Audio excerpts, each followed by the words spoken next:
नमस्कार। Assembly cup Madhya Pradesh Chhattisgarh में आपका स्वागत है और हम लगातार राजनीतिक पिच पर जो ताज़ा हालात बने हुए हैं उनका जायजा ले रहे हैं। किसके विकेट उखड़ रहे हैं, कौन किसने गुगली डाली, कौन क्लीन बोल्ड हुआ और किसने शतक बनाया, ये सब आपके सामने। और इन्हीं ताज़ा हालातों के बिल्कुल लेटेस्ट अपडेट के लिए हम अपनी सहयोगी प्रसिता के पास जुड़ेंगे।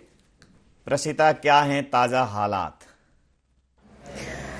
बिल्कुल लगातार अपडेट पहुंचा रहे हैं हम टीवी स्क्रीन के माध्यम से, ग्राफिक्स के माध्यम से। जो तरह की स्थिति देख रही है मध्य प्रदेश, सबसे पहले 230 विधानसभा सीटों की अगर मैं बात करूं तो 166 सीट बीजेपी के खाते में जाती नजर आ रही है। कांग्रेस के पास 62 सीटें फिलहाल, बसपा का खाता इस बार नहीं खुला है। ये मध्य प्रदेश की 230 विधानसभा सीटों पर अन्य 2 सीटें अन्य के खाते में जाती हुई मध्य प्रदेश की 230 विधानसभा सीटों पर लगातार बीजेपी बढ़त बनाए हुए है। बीजेपी का ग्राफ लगातार यहां पर बढ़ता जा रहा है। 166 सीटों के साथ 150 का आंकड़ा यहां पर पार कर दिया है, बहुमत का आंकड़ा पार कर दिया है। देखिए कांग्रेस 62 सीटों पर, मध्य प्रदेश का दंगल है। ये तस्वीरें हम मध्य प्रदेश के दंगल के दिखा रहे हैं आपको।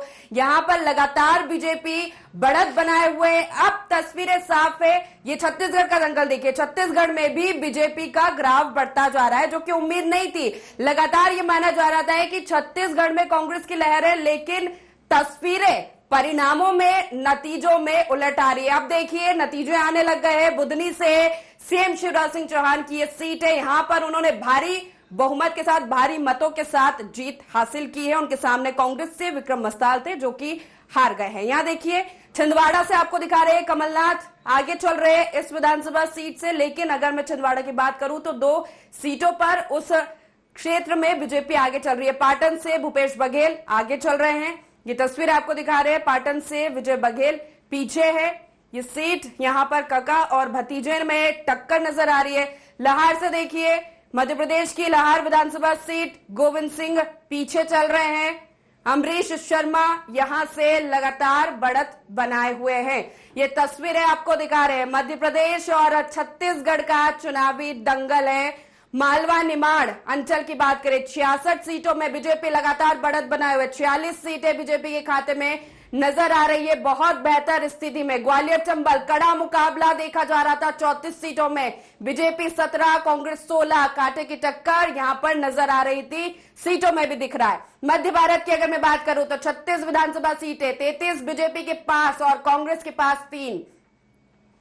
ये लगातार तस्वीरें महाकौशल में देखिए, अच्छी खासी बढ़त बीजेपी ने बना ली है। 2018 की तस्वीरें कुछ और थी महाकौशल में, लेकिन इस बार बीजेपी 24 सीटों पर महाकौशल में आगे चल रही है। विंध्य की 30 विधानसभा सीटें बीजेपी देखिए 24 पे आगे, 6 पर कांग्रेस। यहां पर स्थिति ठीक नहीं है कांग्रेस की। विंध्य क्षेत्र की स्थिति बता रहे। बुंदेलखंड देखिए 26 विधानसभा सीटें, 20 विधानसभा सीटें बीजेपी के पास जाती हुई, कांग्रेस के पास सिर्फ 6। यहां पर भी मोदी मैजिक चलता हुआ नजर आ रहा है। छत्तीसगढ़ में 53 सीटें बीजेपी के खाते में जाती हुई, कांग्रेस के खाते में 35 सीटें जा रही है। जिस तरह बात की जा रही थी मोदी की गारंटी की, मोदी का मैजिक चलेगा, वो तस्वीरें छत्तीसगढ़ में हमें नजर आ रही है।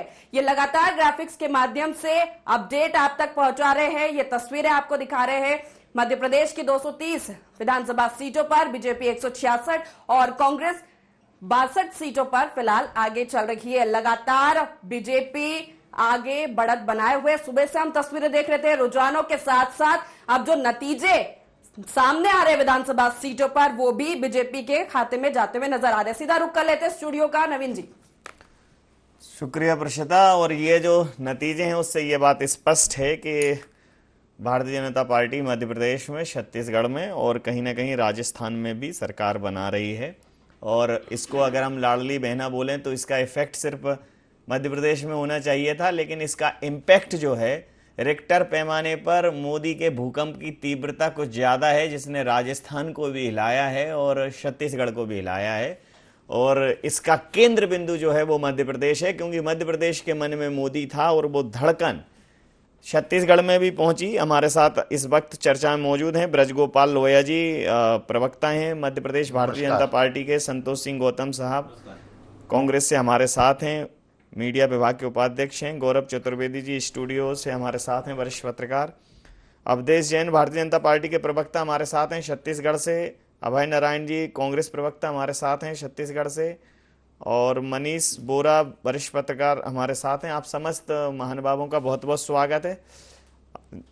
अवधेश जैन जी अभी हमारे साथ कनेक्ट नहीं है, क्योंकि जनता का अच्छा कनेक्ट मिला है, तो इस समय पे भारतीय जनता पार्टी के लोग जश्न में डूबे हैं, खासकर छत्तीसगढ़ में तो स्थिति उनकी ऐसी है। तो ब्रज गोपाल जी, आज ब्रज में होरी रे रसिया वाला माहौल हो गया है आपके लिए तो मध्य प्रदेश में? नहीं, निश्चित नवीन जी, ऐसा माहौल है। और जनता ने जो जनादेश दिया है वो होली और दिवाली एक साथ मनाने का अवसर भारतीय जनता पार्टी कार्यकर्ताओं को दिया है।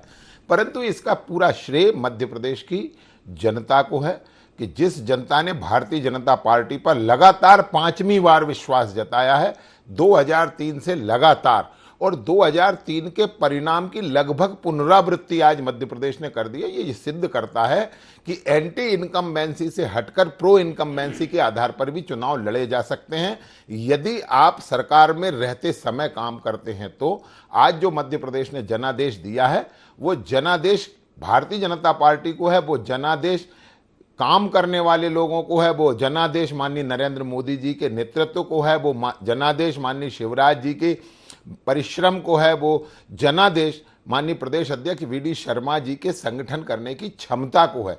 इन सब का मिला जुला स्वरूप है जो आज दिखाई दे रहा है कि पिछले वर्षों में हमने कितनी मेहनत की है, चाहे बूथ की मेहनत हो और चाहे सरकार के स्तर पर योजनाओं को लागू करने की बात हो। भारतीय जनता पार्टी ने काम किया और उसका पूरा बेहतर से बेहतर परिणाम जनता ने दिया है। जी, संतोष सिंह जी, आप तो स्वयं मुख्यमंत्री जी के क्षेत्र में जो है सबसे प्रमुख क्षेत्र में थे, हालांकि 70,000 से ज़्यादा वोटों से मुख्यमंत्री महोदय जीत चुके हैं। और आपने भी मतलब अनुमान तो आप लाए, लेकिन टीवी के अनुमान में और वास्तविक अनुमान में फ़र्क होता है। तो टीवी के अनुमान जो है वो विक्रम मस्ताल जो है वो मस्ती करते ही हुए रह गए, कदम ताल नहीं कर पाए। अगर आप वास्तविक कोई कार्यकर्ता ढूंढते संकट मोचक तो शायद एक मुकाबला कड़ा होता। बहुत ही आसान जीत बुधनी में भी हुई और पूरे मध्य प्रदेश में भी दिख रही है।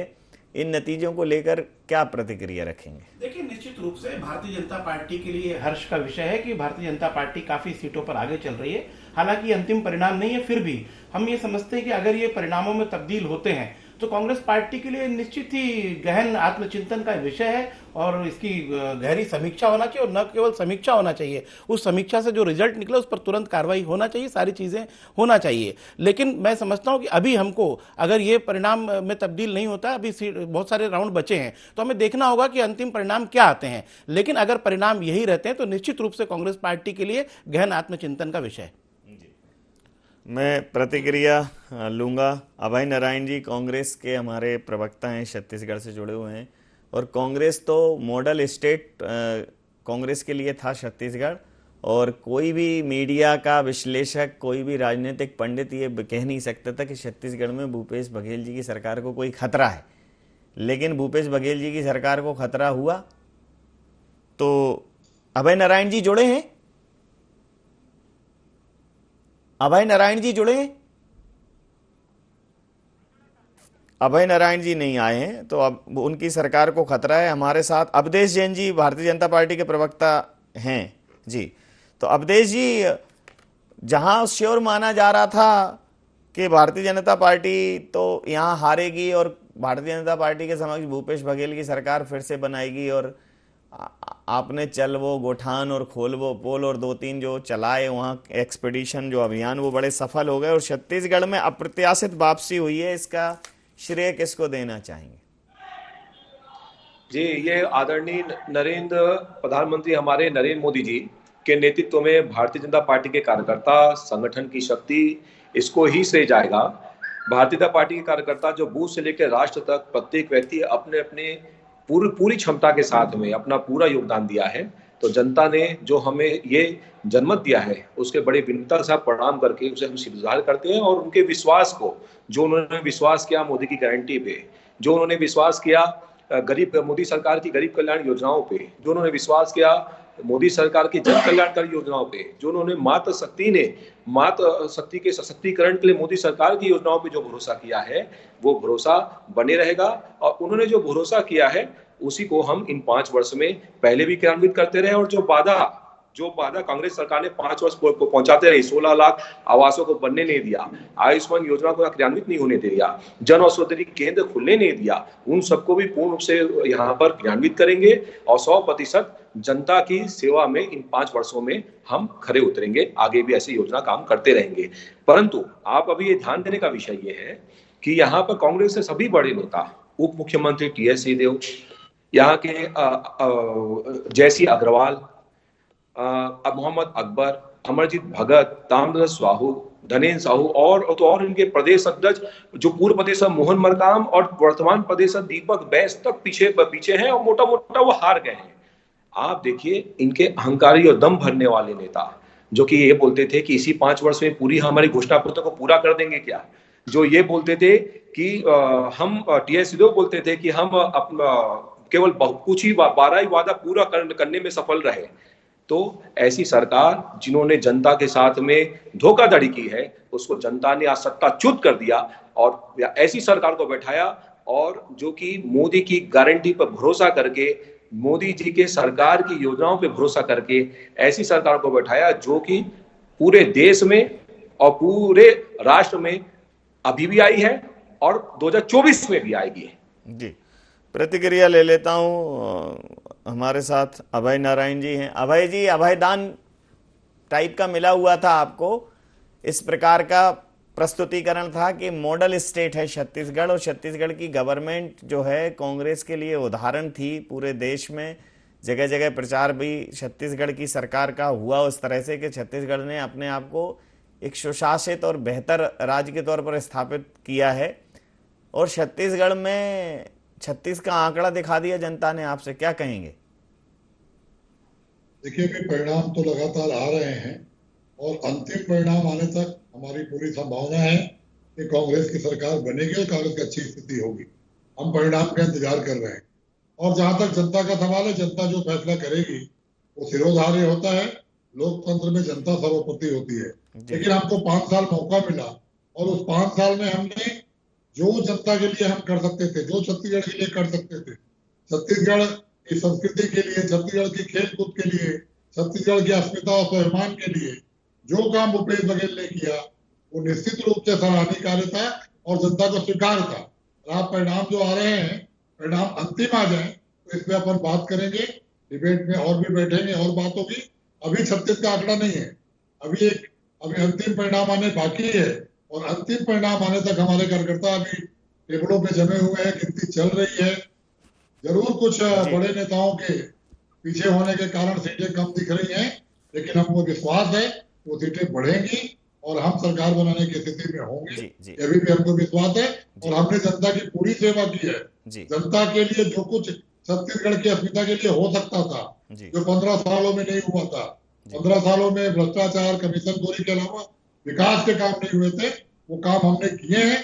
बाकी जनता का फैसला सभी राजनीतिक दलों को स्वीकार करना पड़ता है और हम स्वीकार करेंगे, हंस के स्वीकार करेंगे।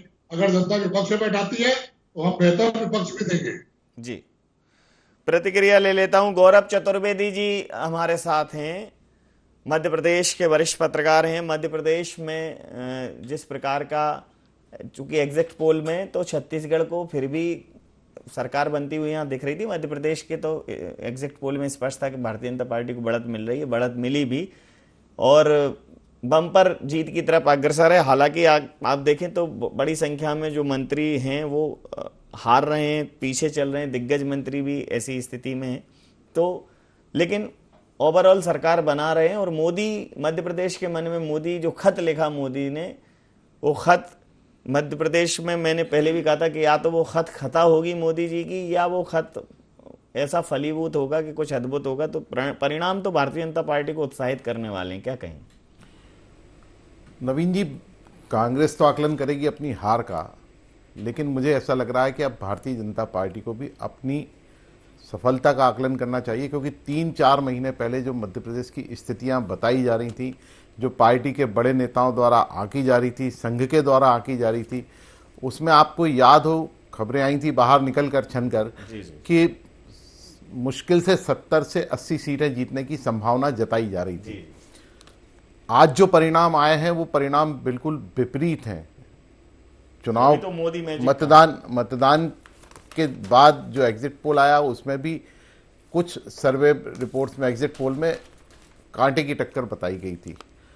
मैं इसलिए ये बात बोल रहा हूं कि जो वातावरण पूरे उसमें बना राजनीतिक सिनेरियो में, उसमें अब इस बात की जरूरत है कि हमें आगे किस तरीके से काम करना, आखिर जीत हमें कहां से मिली, किन आधार पे मिली, ये क्या मोदी का मैजिक है या शिवराज जी की मेहनत। क्योंकि जिस तरीके से शिवराज जी को पीछे धकेलने का काम किया गया, मुख्यमंत्री के सवाल पर जिस तरीके से भाजपा के बड़े नेताओं ने उसे जवाब नहीं दिया, और आज की बात कर रहा हूं जब रिजल्ट आ रहा था तब कई बड़े नेताओं ने ये कहा है कि दिल्ली तय करेगा मुख्यमंत्री कौन होगा।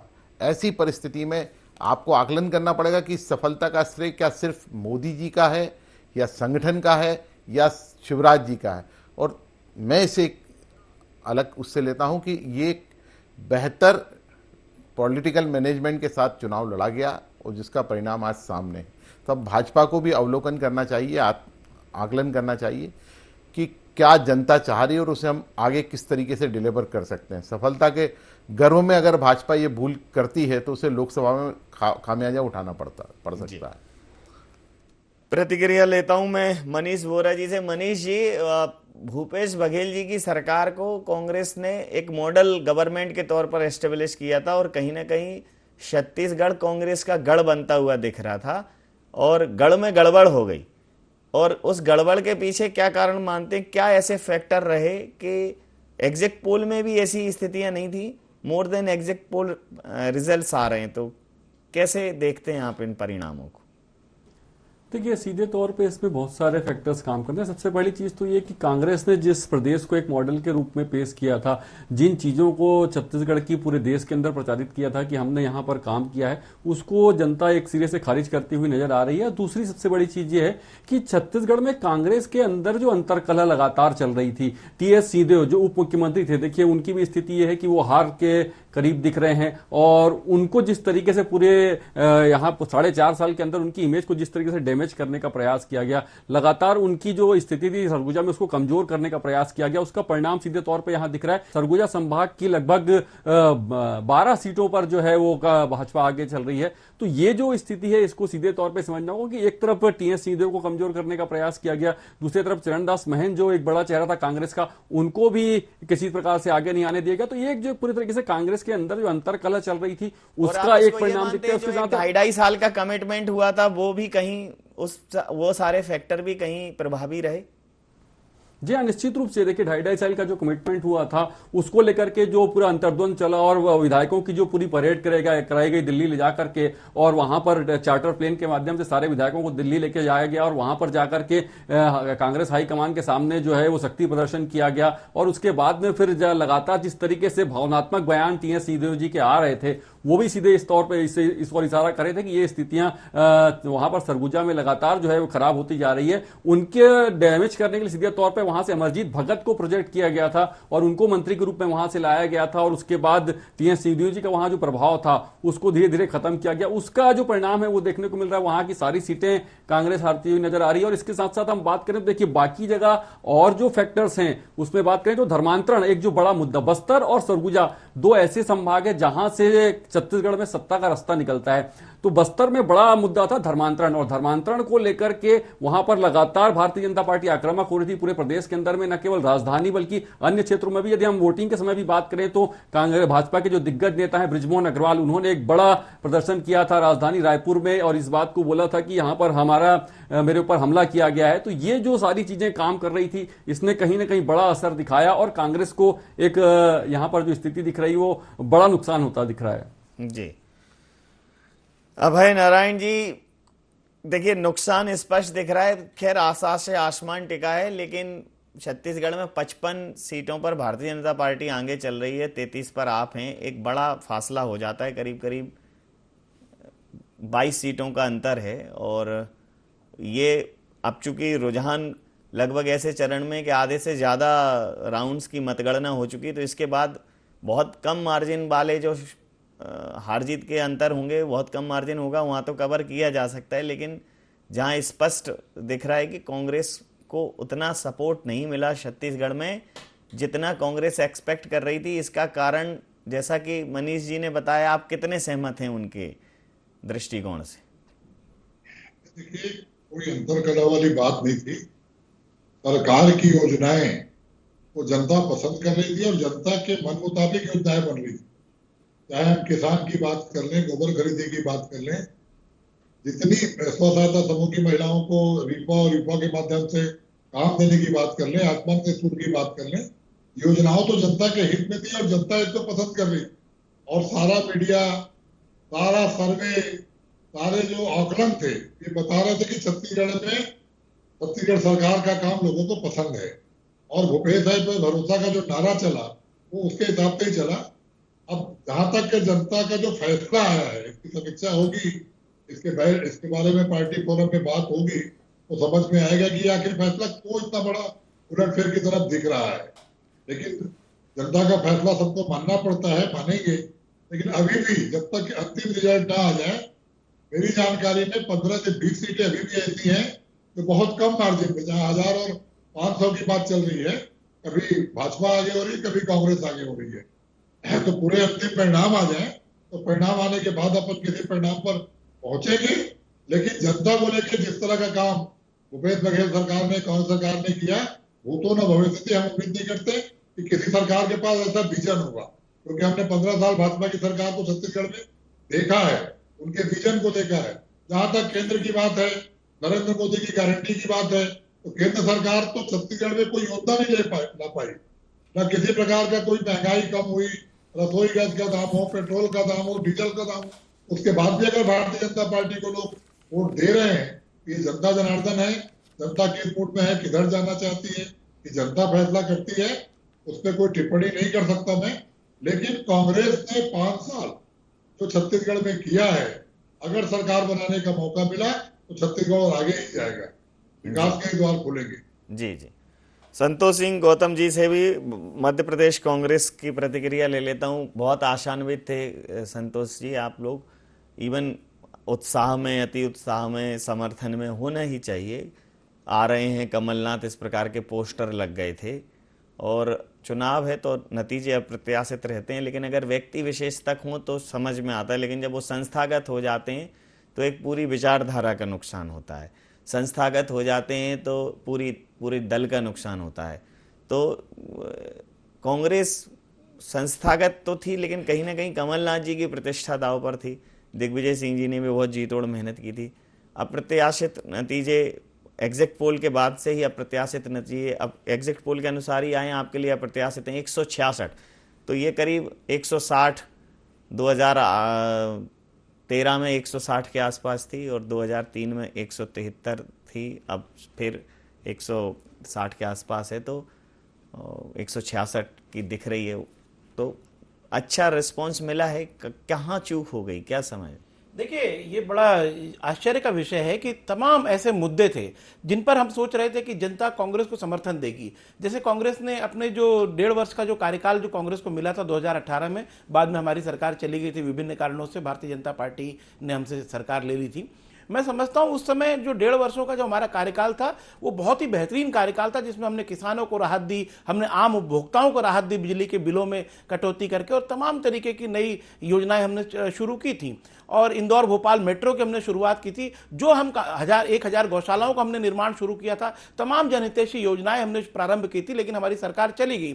उसके बाद हमारे मन में ये था निश्चित रूप से कि जनता इसके लिए भारतीय जनता पार्टी को जिम्मेदार मानते हुए निश्चित रूप से उसे मजा चखाएगी। लेकिन ये कैसे हुआ, ये सोच का विषय है। सबसे बड़ी बात तो ये जो डबल इंजन की सरकार बता रहे हैं, तो डबल इंजन में मोदी जी ने भी लगातार जनता को बरगलाया और शिवराज सिंह ने भी बरगलाया। मोदी जी ने लगातार ये कहा कि हम 15 लाख प्रत्येक खाते में डालेंगे, 2 करोड़ रोजगार प्रतिवर्ष देंगे। तो कर्नाटक और हिमाचल में इसी जनता ने उनको खारिज किया इन्हीं सब वादों पर कि ये झूठ बोलते हैं और अपने वादे पूरे नहीं करते हैं। मध्य प्रदेश में भी 21,000 से अधिक झूठी घोषणाओं के लिए जाने जाते हैं शिवराज सिंह चौहान। तमाम उन्होंने किसान विरोधी योजनाएं बनाई, तमाम 21,000 किसानों की आत्महत्याओं के जिम्मेदार माना जाता है। पटवारी घोटाला या व्यापम घोटाला, नरसिंह घोटाला और अवैध उत्खनन, पोषण आहार घोटाला, तमाम तरीके के यहां पर काम हुए उल्टे सीधे। लेकिन उसके बावजूद अगर ये जनादेश मिला है तो निश्चित रूप से हमारी तरफ से भी रणनीतियों में कोई चूक रही होगी, वरना जनता तो किसी हाल में भारतीय जनता पार्टी को जिताने के नहीं सोच सकती थी।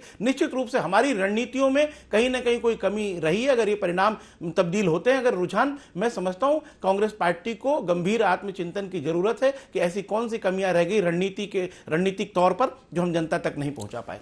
कोई तो कमी रही होगी, वरना क्यों कोई यूं ही खफा नहीं होता।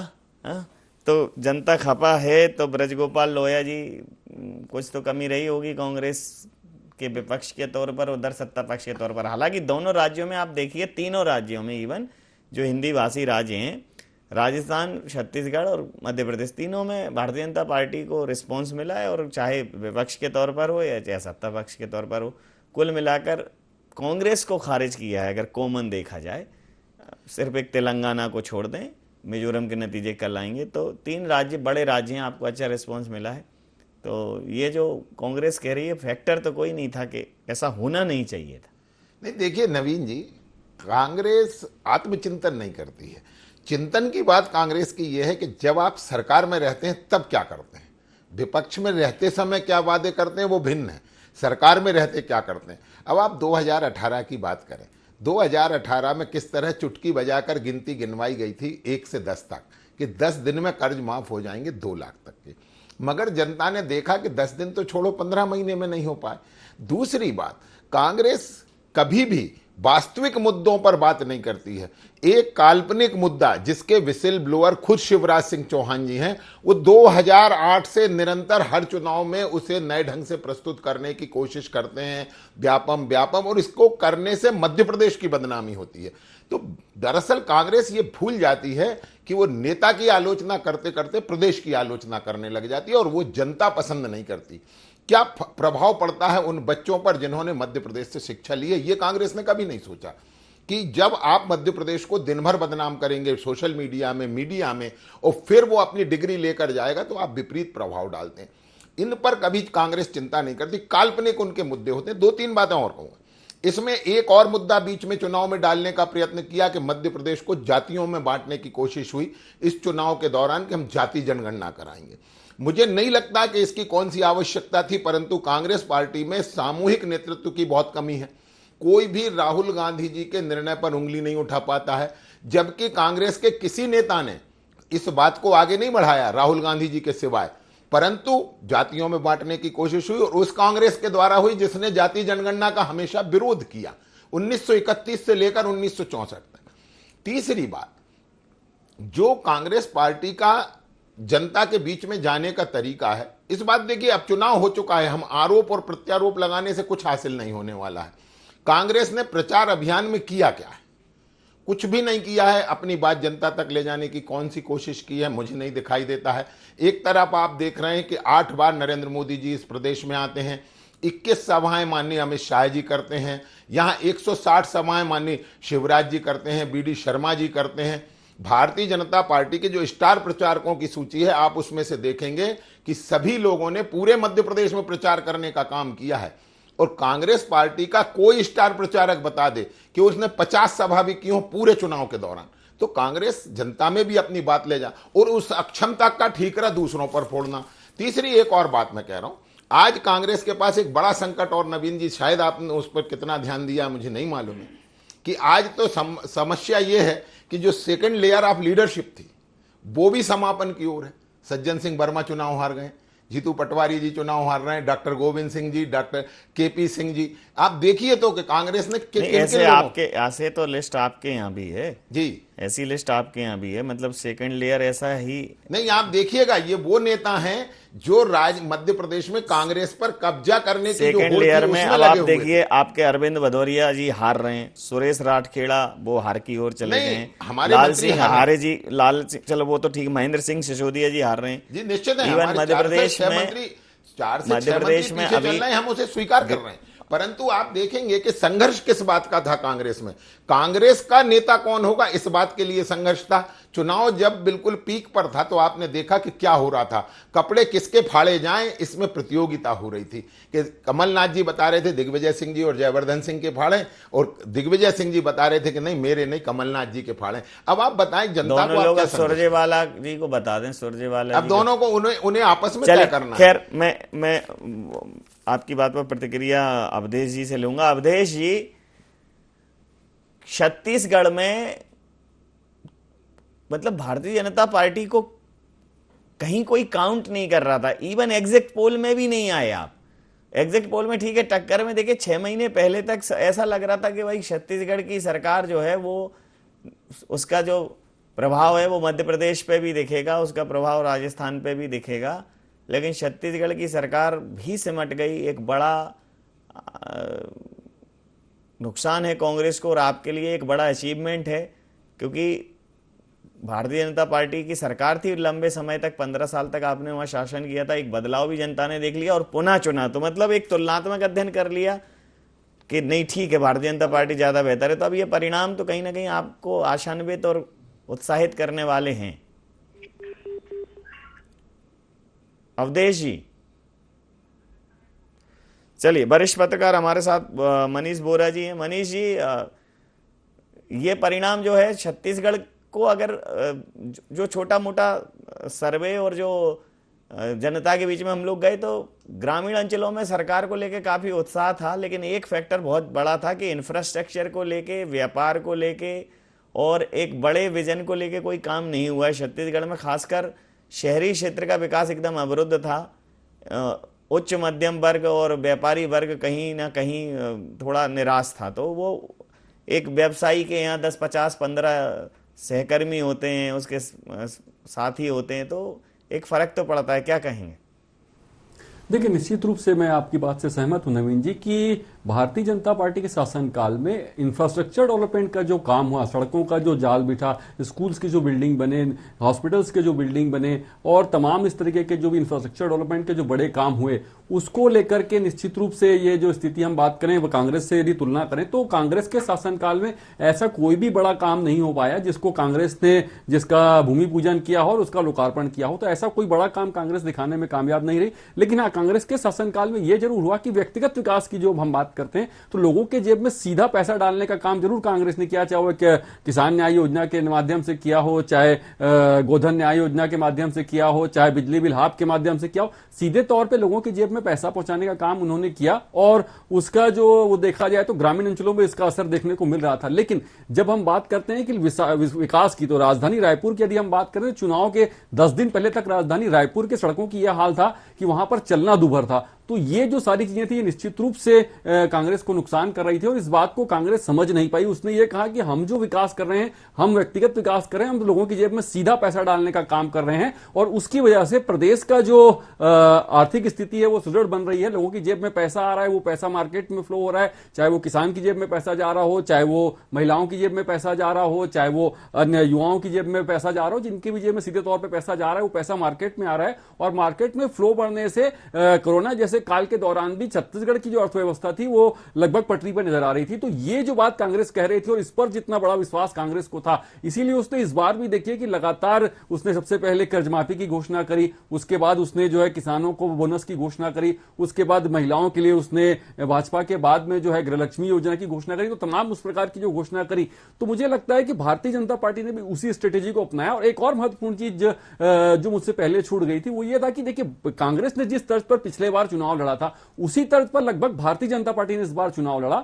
अलग अलग क्षेत्रों में अलग अलग जो छत्रप थे कांग्रेस के, जैसे हम बात करें, एक तरफ चरणदास महंत थे, एक तरफ ताम्रध्वज साहू थे, एक तरफ जो है वो भूपेश बघेल थे, एक तरफ टीएस सिंहदेव थे। तो ये सारे अलग अलग छत्रप थे और सबको मुख्यमंत्री के रूप में प्रोजेक्ट किया जा रहा था। लगभग उसी तर्ज पर भाजपा ने इस बार चुनाव लड़ा है। एक तरफ रमन सिंह थे, एक तरफ में हम बात करें तो बृजमोहन अग्रवाल थे, दूसरी तरफ हम बात करें तो बस्तर में रामविचार नेताम थे, सरगुजा में, और उसके बाद बस्तर में बात करें तो केदार कश्यप थे। तो इस पर अलग अलग जो क्षेत्र थे वहां पर अलग अलग क्षेत्रों में उन लोगों को प्रोजेक्ट किया गया और ये बात लगातार आ रही थी कि भारतीय जनता पार्टी जो है लगभग सभी प्रेजेंट विधायकों के टिकट भी काट सकती है, लेकिन उसने वो चीज नहीं करी। उसने पुराने लोगों को वापस से मौका दिया और वापस से मौका देने के साथ साथ नए लोगों को भी मौका दिया। तो ये जो कॉम्बिनेशन भारतीय जनता पार्टी ने बैठाया कि उसके जो पुराने छत्रप थे उनको पुनः उन पर विश्वास व्यक्त किया और उन पर विश्वास व्यक्त करने के साथ साथ नए लोगों को भी मौका दिया, तो उसका परिणाम सीधे तौर पर देखने को मिल रहा है। आप देखिए, जितने पुराने लोग थे भाजपा के, चाहे वो राजेश पूर्णत हो, चाहे डॉक्टर रमन सिंह स्वयं हो, चाहे बृजमोहन अग्रवाल हो, चाहे केदार कश्यप हो, ये सारे जो लोग थे ये बड़े मार्जिन से चुनाव जीतते हुए दिख रहे हैं। तो ये जो सीधा सीधा इफेक्ट जो भारतीय जनता पार्टी ने किया वो सीधे तौर पे फर्क डाला और उसका परिणाम जो है वो देखने को मिल रहा है अभी। जी बिल्कुल ठीक कहा आपने। हमारे साथ गौरव चतुर्वेदी जी भी हैं। मध्य प्रदेश में आप ये देखिए कि कांग्रेस हारी है वो तो ठीक है, लेकिन कांग्रेस के कुछ ऐसे गढ़ जो अवैध थे, कुछ ऐसे निर्णय लिए, जैसे पिछोर जो केपी सिंह कक्काजू का गढ़ था उन्हें शिवपुरी भेज दिया, वो हार की कगार पर हैं। डॉक्टर गोविंद सिंह भी इस बार हार की कगार पर हैं। सज्जन सिंह वर्मा हार गए। हालांकि इस तरफ भी भारतीय जनता पार्टी में तो इस बार क्षत्रपों पर बड़ा संकट हुआ है। देखिए नवीन जी, क्षत्रप जो लगातार चुनाव जीतते आ रहे थे, जिनका मध्य प्रदेश की राजनीति में लगभग 20-25 सालों से लगातार बड़ा वर्चस्व बना हुआ था, खास करके वो सारे के सारे हारने की कगार पर रहे, जो नाम आपने भी गिनाए हैं अभी। और उसके पीछे एक वजह है कि जनता के बीच में और उनके बड़े नेता बनने के बीच की जो दूरी है वो बढ़ गई थी। जैसे केपी सिंह जी ने गलती की या उन्होंने अपने हित के लिए किया था कि शिवपुरी गए, लेकिन शिवपुरी जाने से उनके बिल्कुल विपरीत परिणाम मिला। अगर वो पिछौर से लड़ते तो शायद फाइट दे सकते थे, और वहाँ से उनके जाने का कारण यही था कि भारतीय जनता पार्टी लगातार उस क्षेत्र में, पिछौर में चुनाव जीतने की तैयारी कर रही थी और उन्हें एक आशंका हो गई थी कि यहाँ से हार सकते, इसलिए वो शिवपुरी शिफ्ट हुए, लेकिन शिवपुरी में भी परिणाम विपरीत है। और जिस तरीके से मैंडेट आया है, आप जनता ने जिस तरीके से वोट दिया है, वो ट्रेंड बता रहा है कि उसने किसी पर्टिकुलर एक लहर को लेकर के, और जो खास करके सामने प्रथम तौर पर आ रही वो लाडली बहनें ही आ रही है, लेकिन इसके अलावा भी कोई ना कोई एक ऐसी लहर अंडर करंट के तौर पर काम कर रही थी जिसने भारतीय जनता पार्टी को इतना बड़ा मैंडेट दिया है। इस कारण से भी कई बड़े नेता चुनाव हारे। जी बिल्कुल ठीक कहा आपने। छोटी सी सूचना है जी, मतलब दिखाने लायक। हाँ, तेलंगाना में मुख्यमंत्री केसीआर को हाँ वो आ गए 11,000 वोटों से भारतीय जनता पार्टी के उम्मीदवार ने हराया है, कांग्रेस के उम्मीदवार ने नहीं ठीक, उससे कोई बहुत फर्क नहीं पड़ने वाला। लेकिन संतोष जी, जो एक मध्य प्रदेश में एक विपक्ष के लिए एक माहौल जो बना था, मैं समझता हूं इससे मुफीद माहौल, और जो वर्तमान में सरकार के प्रति आक्रोश था उससे बदतर स्थिति, जिसमें केंद्र का राज्य पे भरोसा नहीं है, राज्य का केंद्र पे भरोसा नहीं है, एक इस प्रकार की बातें सामने आ रही हैं, उसमें अगर ऐसे परिणाम आते हैं तो कांग्रेस के लिए तो बहुत बड़ी चिंता का विषय हो जाए। निश्चित रूप से नवीन जी, आपकी बात से 100% सहमत हूं मैं कि जो माहौल था वो कांग्रेस के लिए बहुत अच्छा था, और निश्चित रूप से इस बार पूरी संभावना थी कि कांग्रेस दोबारा सत्ता में लौटेगी और भारतीय जनता पार्टी का शासन खत्म होगा। लेकिन हमारी पराजय की जो संभावना बढ़ी है वो उसमें निश्चित रूप से हमारी तरफ से भी कुछ न कुछ कमियां रही होंगी।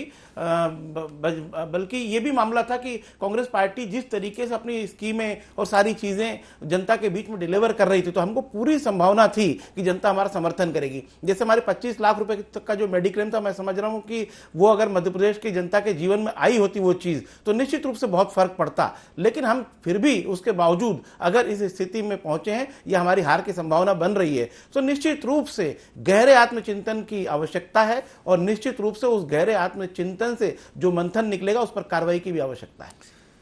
जी अवधेश जी, उम्मीद तो ये थी कि भारतीय जनता पार्टी की सरकार मध्य प्रदेश से जाएगी, तो उम्मीद के विपरीत भारतीय जनता पार्टी की सरकार मध्य प्रदेश में तो वापस आ रही है, राजस्थान में भी आ रही है और छत्तीसगढ़ में भी आ रही है, जहां कोई एग्जिट पोल नहीं था।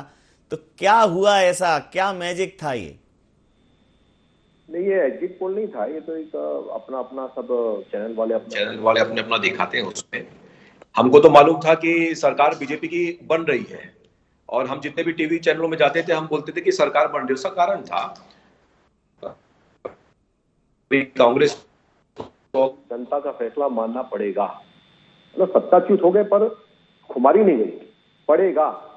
वो विनम्रता से बोलते हैं कि भाई जो जनता जनार्दन का फैसला हम स्वीकार करते हैं, सिरोधार्य करते हैं, पढ़ेगा। आप डिबेट का उसमें आप देख सकते हैं कि भाई वो बातचीत करने का तरीका, तो इनके जो बड़े मंत्री अहंकार के कारण, दम के कारण चले गए। आप गौर करना, अपनी योजनाएं गिना रहे थे कांग्रेस प्रवक्ता, तो वो ये नहीं बता रहे थे कि आपने इन 15 सालों में 5 सालों में क्या क्या गड़बड़ी करी। आपने बेरोजगारी भत्ता नहीं दिया, आखिरी में 3 महीना के लिए लॉलीपॉप आपने धरा दिया। महिला स्वसहायता समूह रेडी टू ईट का काम करती थी, 22,000 महिलाओं का रेडी टू स्वसहायता छीन करके आपने निजी कंपनी को दे दिया। आपने शराबबंदी, माताओं बहनों से आपने शराबबंदी की बात करी और शराबबंदी तक नहीं किया। और तो और आपने पीएससी का शिक्षा की बात कर रहे थे, पीएससी आपको शिक्षा, छत्तीसगढ़ में पीएससी में इतना बड़ा भ्रष्टाचार कि अधिकारी लोग, इनके सब बड़े अधिकारी छत्तीसगढ़ में जेल में, और पीएससी में जो सब बड़े अधिकारियों के बेटे बच्चे रिश्तेदार उनकी भर्ती हो गई है। ऐसी स्थिति में अभी भी अपना आत्ममंथन करने की स्थिति में ये नहीं है, इनकी कुमारी नहीं गई है, और ये अभी भी अपनी योजनाओं को गिना रहे हैं कि जनता उसको पसंद करती थी। वो एक हमारे कांग्रेस प्रवक्ता बोल रहे थे, अभी मैं सुन रहा था, महिलाएं पसंद कर रही थी, महिलाएं पसंद कर रही थी।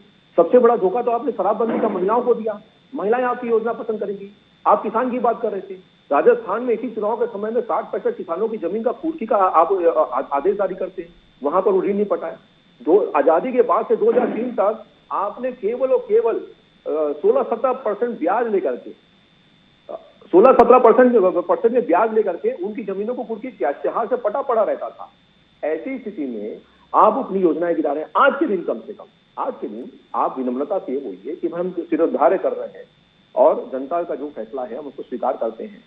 और ऐसी स्थिति में एक और चीज में, प्रदेश की चर्चा हो रही थी, उसमें हमारे एक मित्र बोल रहे थे, धर्मांतरण की चर्चा हो रही थी। इनके प्रदेश अध्यक्ष की जो हार है ना, बस्तर की जो हार है, दीपक बैठ के क्षेत्र में 175 चित्रकूट के मामले में धर्मांतरण के मामले हैं, जो प्रदेश अध्यक्ष हैं उनकी जो हार है, बेसिक बस्तर में जो हार है, वो बस्तर में हार इनके धर्मांतरण के जो संरक्षण कर रहे थे, ये उसकी हार है। जी साझा में आप जाएंगे तो ईश्वर साहू जी जीते हैं, वो तो नॉन पॉलिटिकल व्यक्ति, सामने उनके इतने बड़े पुराने पॉलिटिकल करियर वाले थे, इतने बड़े व्यक्ति सामने खड़े थे। वैसी स्थिति में वो ईश्वर साहू जी जीत रहे हैं। ये रोहिंग्या मुसलमानों की जो इनकी पॉलिसी थी, जो ये बस्तर में रोहिंग्या मुसलमानों को बसाए, ईश्वर साहू के क्षेत्र में वहां पर आम छत्तीसगढ़िया की हत्या हुई पर भी ये रोहिंग्या मुसलमानों को संरक्षण दिए। आपकी बात पर प्रतिक्रिया ले लेता हूँ, में रोहिंग्या मुसलमानों को क्या, आपकी बात पर अभय जी से प्रतिक्रिया ले लेता हूँ। अभय जी, ये तो कह रहे हैं आपकी हार के 100 कारण थे, कोई कारण ही नहीं था कि भारतीय जनता पार्टी की सरकार नहीं आनी थी, बहुत कॉन्फिडेंट थे वो तो। देखिए, अब जीत रहे हैं तो सब प्रकार की बातें करेंगे जी। 4.5 साल तक विपक्ष के रूप में एक आवाज किसी योजना पे उठा नहीं सके भारतीय जनता पार्टी के लोग, क्योंकि उठाने की स्थिति नहीं थी, योजनाओं में कोई कमी नहीं थी, और योजनाएं जो थी वो जनता की थी।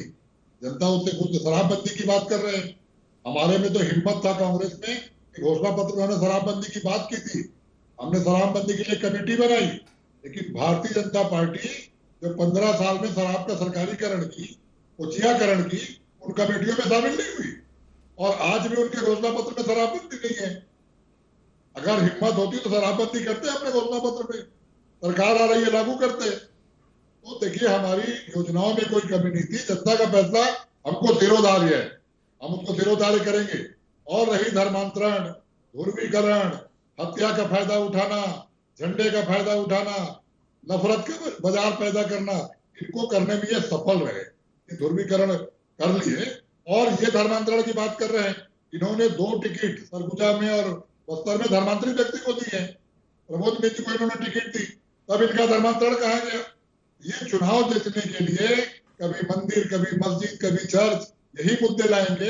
इनके पास जनता के लिए ना कोई कार्यक्रम है, न जनता के लिए कोई विकास की बात है, और न जनता इनके ध्रुवीकरण में फंस जाती है, उसका पछतावा इनको बाद में होता है। 15 साल हमने देखा है, 15 साल में जितने चर्च बने छत्तीसगढ़ में कभी चर्च नहीं बने थे, तब कहा गया था धर्मांतरण। आज भी ये धर्मांतरण का मुद्दा केवल चुनावी फायदे के लिए लाए हैं। चुनाव जीतने के बाद न इनको धर्म याद रहेगा ना धर्मांतरण याद रहेगा। जी। कांग्रेस जनता के लिए काम कर रही थी, जनता का फैसला हम सिरोधार्य करेंगे, लेकिन जिस तरह हम छत्तीसगढ़ को ले जा रहे थे, अगर कांग्रेस सरकार नहीं बनती है, अभी तो मुझे विश्वास है कि सरकार बनेगी, अगर नहीं बनती है तो छत्तीसगढ़ का नुकसान होगा, क्योंकि छत्तीसगढ़ पुनः इनके ध्रुवीकरण में फंसेगा, इनके झूठे वादों में फंसेगा, और जो मोदी की गारंटी है वारंटी भी नहीं रहेगी। जी, प्रतिक्रिया ले लेता हूँ। हमारे साथ मनीष जी हैं। मनीष जी, देखिए, अब हार और जीत के लिए बेस तो ढूंढे जाएंगे, लेकिन जिस प्रकार के रुझान आ रहे हैं, अगर उन रुझानों की बात करें तो ये जो धर्मांतरण, आपने भी इस तरफ एक ध्यान आकर्षित किया था कि कुछ एक ऐसे मुद्दे थे। दूसरा, शहरीकरण, इस पर औद्योगिकरण, ये कुछ ऐसे विषय थे जिन पर सरकार चूक गई। वो गांव, खेत खलियान इन तक सीमित रह गई, क्योंकि ये इंटरकनेक्टेड हैं। औद्योगिकरण होगा तब तो गांव से कोई चीज़ शहर आएगी, तो विकास अगर संतुलित नहीं होगा उसका नुकसान उठाना पड़ सकता है। तो बहुत एक वन साइडेड हो गया कुछ ऐसा कि एक वर्ग को खुश करने में बहुत सारी चीज़ें छूट गई। क्या ऐसी भी स्थितियां रहीं छत्तीसगढ़ में? देखिए, निश्चित तौर पे इस बात को कहा जा सकता है कि एक वर्ग विशेष को, देखिए, कांग्रेस ने जो जीत पिछले बार दर्ज की थी उसमें सबसे बड़ी भूमिका कांग्रेस के घोषणा पत्र ने निभाई थी, और वो घोषणा पत्र बनाने में सबसे महत्वपूर्ण भूमिका में थे टीएस सिंहदेव, जो नेता प्रतिपक्ष थे उस समय। और उसके बाद में वो जो घोषणा पत्र था उसमें जो बड़ी चीजें थी, उसमें किसान का कर्ज माफी सबसे बड़ा मुद्दा था, उसके बाद में धान का बोनस जो है वो बड़ा मुद्दा था। ये जो दो बड़ी चीजें थी, इसने सीधे तौर पे भारतीय जनता पार्टी ने भी बोनस की घोषणा करी थी, लेकिन उसने 2 साल बोनस नहीं दिया। वो बोनस नहीं देने की वजह से किसानों का जो भरोसा कांग्रेस के ऊपर था वो कहीं ना कहीं जाकर के डिगा, और किसानों को यह लगने लगा कि भारतीय जनता पार्टी ने इस बात को कहा था लेकिन किया नहीं। लेकिन भाजपा, कांग्रेस ने जब इस बात को कहा तो उसके लिए कर्ज माफी और बोनस, ये जो बड़ा मुद्दा था, ये सीधे तौर पे किसानों को लाभ पहुंचा रहा था, और इसके लिए इसका फायदा सीधे तौर पे कांग्रेस को मिला था। तो इसी दिशा में कांग्रेस ने काम करना चालू किया, और जैसे ही सरकार बनते सबसे पहले उन्होंने नारा दिया, नरवा गरवा घुरवा बारी, एला बचाना है संगवारी। तो ये जो नारा दिया, उसके बाद जो उन्होंने उस समय काम किया, उसके बाद गौठान बनाने की बात करी, गाय की बात करी, गौधन को सिक्योर करने की बात करी, गोबर खरीदी की बात करी, गौमूत्र खरीदी की बात करी, ये सब तमाम चीजें करी थी। और निश्चित रूप से वो चीजें थी जिसका बात जो लगातार जो है संघ जो है अपने उसमें करता है कि हमको गांवों के माध्यम से शहरी विकास करना है, तो कांग्रेस उस दिशा में जा रही है। इसके साथ साथ जो धर्मांतरण को लेकर के जो बात हो रही थी, उसको लेकर के भी लगातार कांग्रेस के ऊपर भाजपा का हमला लगातार जारी था। लेकिन हाँ, एक चीज ये जरूर है कि भारतीय जनता पार्टी 4.5 साल में कोई भी ऐसा बड़ा आंदोलन नहीं खड़ा कर पाई थी कांग्रेस के खिलाफ जिसको लेकर के कहा जाए कि कोई परिवर्तन की लहर दिख रही है या लोगों में आक्रोश है। केवल एक आंदोलन को हम छोड़ दें, जो प्रधानमंत्री आवास योजना को लेकर के भाजपा ने यहां पर किया था, उसके अलावा कोई बड़ा आंदोलन यहां पर भारतीय जनता पार्टी नहीं कर पाई थी। लेकिन उसके बाद भी हम देखें कि ये जो भाजपा में जो परिवर्तन दिख रहा है, ये जो बड़ा अभी ट्रेंड नजर आ रहा है, वो ट्रेंड इसलिए नजर आ रहा है कि इसमें सीधे तौर पे आखिरी के जो 3 महीने रहे चुनाव के पहले के, उस दरमियान भारतीय जनता पार्टी ने बड़ी तेजी से गेन किया छत्तीसगढ़ के अंदर में, और भाजपा का घोषणा पत्र आने के बाद में वो जो स्थिति थी वो सीधे तौर पे बढ़ गई, और भाजपा का एक बड़ा उसमें दिखने का कि दोनों के बीच में कांटे की टक्कर दिख रही। नहीं तो इसके पहले 3 महीना पहले तक ये लग रहा था कि कांग्रेस सीधे तौर पर यहां पर जीत रही है और बड़े बहुमत के साथ में जीत रही है। तो भाजपा के पिछले बार कांग्रेस के घोषणा पत्र ने बड़ा रोल अदा किया था, इस बार भाजपा के घोषणा पत्र ने बड़ा रोल अदा किया। और आप जिस बात को कह रहे थे कि औद्योगिक विकास के साथ साथ शहरी विकास, इंफ्रास्ट्रक्चर डेवलपमेंट, तो यदि हम उसमें बात करें तो भारतीय जनता पार्टी ने अपना यहां जो नया रायपुर का बनाया था, उस नया रायपुर को लेकर के भी कांग्रेस के अंदर में कुछ नहीं लगा। जो भी चीजें थी वो ऐसी की ऐसी रही। कई जगह ऐसी स्थिति थी कि कांग्रेस उन चीजों को मेंटेन तक नहीं कर पा रही थी। तो ये जो सारी चीजें वो जनता को सीधे तौर पे दिख रही थी। और औद्योगिक विकास की जो आप बात करते हैं, औद्योगिक विकास को लेकर भी कोई बड़ा इनिशिएटिव कांग्रेस लेती हुई यहां नहीं दिखी। उसने कहा कि हम सीधे तौर पे गांवों का विकास कर रहे हैं, हम किसानों को विकास कर रहे हैं, किसान मुख्यमंत्री हैं। और इसके साथ साथ कांग्रेस ने एक चीज और करी थी कि छत्तीसगढ़ी अस्मिता की बात करी थी, छत्तीसगढ़ियावाद की बात करी थी, और लगातार उसको लेकर के कांग्रेस जो है वो जनता के बीच में जा रही, सीधे तौर पे बोल रही थी कि हमने छत्तीसगढ़ियावाद, छत्तीसगढ़िया स्वाभिमान को जगाने का काम किया है। तो ये जो सारी चीजें थी कांग्रेस की, उसके बावजूद कांग्रेस की यह स्थिति होना निश्चित रूप से कांग्रेस के लिए एक चिंता का विषय है कि जिस मॉडल को लेकर के वो पूरे देश में जा रहे थे, जिन बातों को लेकर के पूरे देश में जा रहे थे, वो सारी चीजें वहीं पर खत्म हो गई जहां से वो लेकर के जा रहे थे। तो औद्योगिक विकास एक समय संपूर्ण विकास की बात होती है, यानी इंफ्रास्ट्रक्चर डेवलपमेंट साथ साथ व्यक्तिगत विकास, ये दोनों चीजें यदि कंबाइंड होकर के चलेगी तो संपूर्ण विकास होता है। भाजपा ने इंफ्रास्ट्रक्चर डेवलपमेंट तो किया, मगर किसानों की तरफ थोड़ा सा वो उदासीन हुई थी, उसका परिणाम उसको पिछले बार देखने को मिला था। अभी जो हम देखें तो इस बार भाजपा ने किसानों की तरफ भी ध्यान दिया है। तो मुझे लगता है कि अब यदि भारतीय जनता पार्टी की सरकार यहां बनने जा रही है तो उन्हें इस बात को समझना होगा कि हमको एक समेकित विकास की ओर जाना पड़ेगा, जिसमें इंफ्रास्ट्रक्चर के साथ साथ एग्रीकल्चर और एग्रीकल्चर के साथ साथ बाकी चीजों का भी डेवलपमेंट हो, और लोगों के आर्थिक विकास कैसे हो सकता है इसको सोचना होगा। मध्य प्रदेश में तो सर स्थितियां आपके सामने। अब सवाल ये नहीं है सरकार किसकी बनेगी, अब सवाल ये है कि मुख्यमंत्री कौन बनेगा। क्योंकि शिवराज जी जिस हिसाब से सक्रिय रहे, खूब सभाएं की, 65 से ज्यादा सभाएं की उन्होंने, और कई बार ऐसा भी दिखा कि केंद्र ने कहीं ना कहीं उनको नज़रअंदाज किया है, लेकिन चूंकि उनका अपना अंदाज है वो नज़रअंदाज हुए नहीं। और उनकी एक योजना लाडली बहना योजना, उसने काम किया। अब मध्य प्रदेश के मन में मोदी है, लेकिन मोदी के मन में क्या, ये एक बड़ा सवाल है और वो मध्य प्रदेश की राजनीति में बड़ा महत्वपूर्ण होगा उसका जवाब। नवीन जी, अगर वर्तमान परिस्थिति को देखा जाए तो मैंने शुरुआत में कहा था कि इस जीत में जितना हाथ मोदी जी का है उतना हाथ शिवराज जी का है, और इस बात का आकलन उन्हें करना होगा। और अगर मुख्यमंत्री को हटाने की बात होती है या कोई नया फेस लाने की बात होती है तो भाजपा को तात्कालिक तौर पर बहुत बड़ा नुकसान हो सकता है। लोकसभा तक के लिए जो ब्रांड इमेज शिवराज सिंह चौहान की बनी हुई, जिस तरीके से आपने कहा था कि 100 अरब रुपए खर्च करके जो नरेंद्र मोदी जी की इमेज थी, उसी के मुकाबले अगर हम देखें तो मध्य प्रदेश में भी शिवराज जी की भी इमेज थी, और उस इमेज को मिलाकर ही अगर काम किया जाएगा तो आने वाले दिनों में लोकसभा में एक बेहतर परिणाम पा सकते हैं। और अगर इन्हें हटाकर कोई नया चेहरा लाते हैं तो थोड़ी सी मेहनत बहुत करना पड़ेगी, और वो मुझे लगता है जो थोड़ी मेहनत होगी वो बहुत बड़ा परिणाम पर इफेक्ट डाल सकती है। जी, बहुत संक्षिप्त प्रतिक्रिया लूंगा। लोया जी, मतलब निश्चित रूप से नतीजे आपको उत्साहित करने वाले हैं, लेकिन मध्य प्रदेश के मन में मोदी और मोदी के मन में क्या, ये सवाल एक आएगा अभी आप लोगों के सामने। उस पर तो तूफान नहीं होगा मध्य प्रदेश में? नहीं, किसी तूफान की बात नहीं है। मध्य प्रदेश में या देश में कहीं भी भारतीय जनता पार्टी का काडर, उसका संसदीय बोर्ड जो निर्णय करता है, मुझे याद नहीं है कि कभी उसके खिलाफ कोई प्रतिक्रिया किसी ने दी हो। और भारतीय जनता पार्टी में प्रत्येक कार्यकर्ता का मूल्यांकन भी बहुत बारीकी से होता है, तो मुझे नहीं लगता है कि मूल्यांकन करने में संसदीय बोर्ड कोई कमी छोड़ेगा या माननीय मोदी जी छोड़ेंगे। और जहां तक मध्य प्रदेश का सवाल है, तो मध्य प्रदेश में हमने जो वादे किए हैं वो पूरा करना हमारी प्राथमिकता है। मध्य प्रदेश को जिस गति से हमने पहले आगे बढ़ाया है उससे और तेज गति से आगे बढ़ाना हमारी प्राथमिकता है। और मुख्यमंत्री कौन होगा ये बहुत महत्वपूर्ण नहीं है, सरकार का परफॉर्मेंस कैसा होगा ये सबसे महत्वपूर्ण है।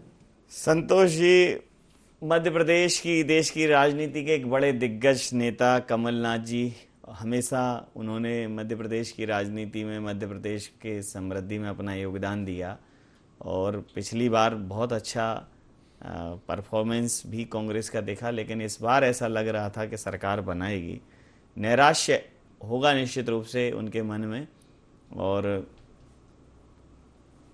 अब इसको मेकअप करने के लिए ही कुछ बोलना पड़ेगा। लेकिन क्या ऐसी उम्मीद, ऐसा जमीनी फीडबैक कहीं आपके पास था, या आपको लगता है कि केंद्र के अनावश्यक, जो आपकी सेंट्रल की जो कमेटी आई थी, उनके अनावश्यक इंटरफेयर की वजह से ये नुकसान हुआ? नहीं नवीन जी, अभी तो ये सब कहना जल्दबाजी होगी।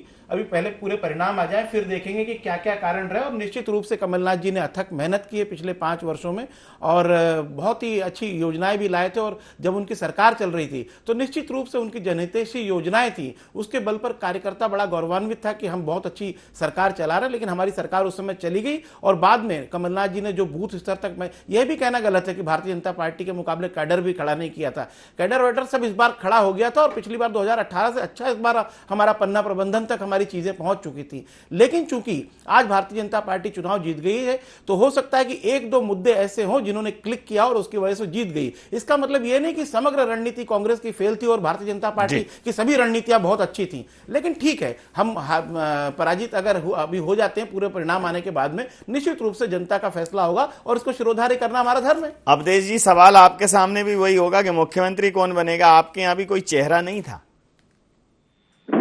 जी, हमारे यहाँ तो चुनाव कैडर पार्टी के कार्यकर्ता लड़ते हैं, और कैडर बेस्ड पार्टी है, और कार्यकर्ता चुनाव लड़ते हैं, और कार्यकर्ताओं में से ही निर्णय होता है। विधायक दल तय करता है कि विधायक दल का नेता कौन होगा, वही मुख्यमंत्री बनते हैं। अभय जी से भी पूछ लेता हूं, अंतिम प्रतिक्रिया, अंतिम राउंड है। अभय जी, तो क्या ये माना जाए कि जो भूपेश बघेल जी का एक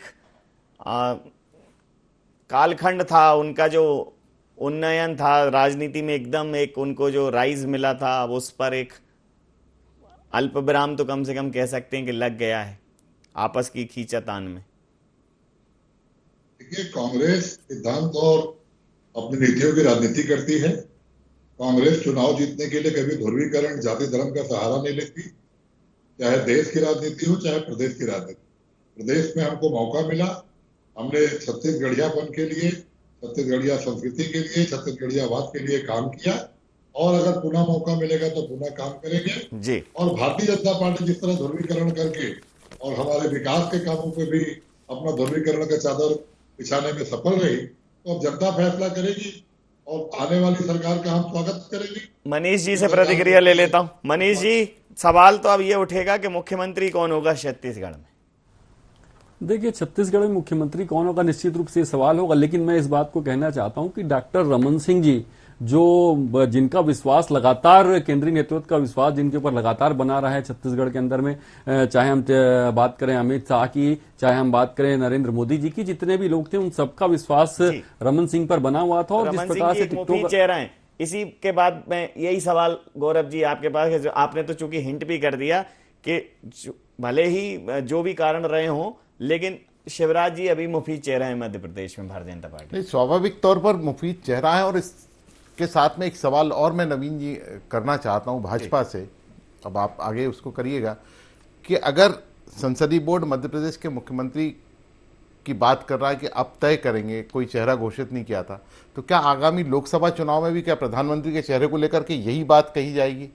अगर ये नहीं कहा जाता है तो दोनों के बीच में एक भारतीय जनता पार्टी के लिए छोड़ते हैं, समय सीमा के चलते एमपीसीजी कप के सेशन को हम यहाँ समाप्त करते हैं। आप समस्त महानुभावों का बहुत बहुत धन्यवाद, बहुत बहुत आभार। तो ताजा अपडेट्स के साथ हम लगातार बने रहेंगे। एक छोटे से ब्रेक के लिए रुकेंगे, उसके बाद तुरंत फिर से चर्चा में हाजिर होंगे। तो आप बने रहिए IND24 के साथ और देखते रहिए लोग विधानसभा चुनावों के ताजा अपडेट लगातार।